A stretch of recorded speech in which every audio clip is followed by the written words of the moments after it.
नागेश्वर ज्योतिर्लिंग।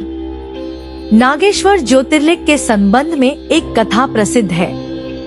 कथा के अनुसार एक धर्म कर्म में विश्वास करने वाला व्यापारी था। भगवान शिव में उसकी अनन्य भक्ति थी।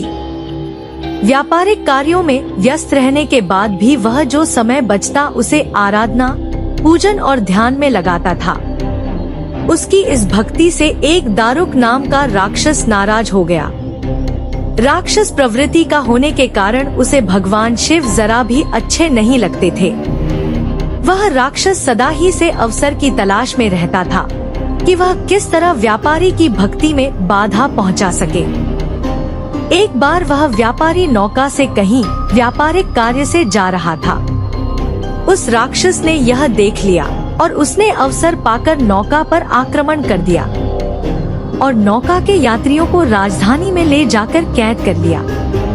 कैद में भी व्यापारी नित्यक्रम से भगवान शिव की पूजा में लगा रहता था। बंदी गृह में भी व्यापारी के शिव पूजन का समाचार जब उस राक्षस तक पहुंचा तो उसे बहुत बुरा लगा। वह क्रोध भाव में व्यापारी के पास कारागार में पहुंचा। व्यापारी उस समय पूजा और ध्यान में मग्न था। राक्षस ने उस पर उसी मुद्रा में क्रोध करना प्रारंभ कर दिया।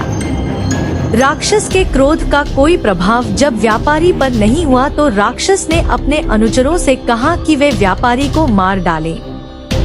यह आदेश भी व्यापारी को विचलित न कर सके। इस पर भी व्यापारी अपनी और अपने साथियों की मुक्ति के लिए भगवान शिव से प्रार्थना करने लगा।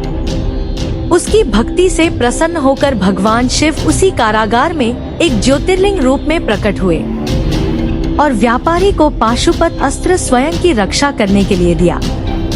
इस अस्त्र से राक्षस दारुक तथा उसके अनुचरों का वध कर दिया। उसी समय से भगवान शिव के इस ज्योतिर्लिंग का नाम नागेश्वर के नाम से प्रसिद्ध हुआ।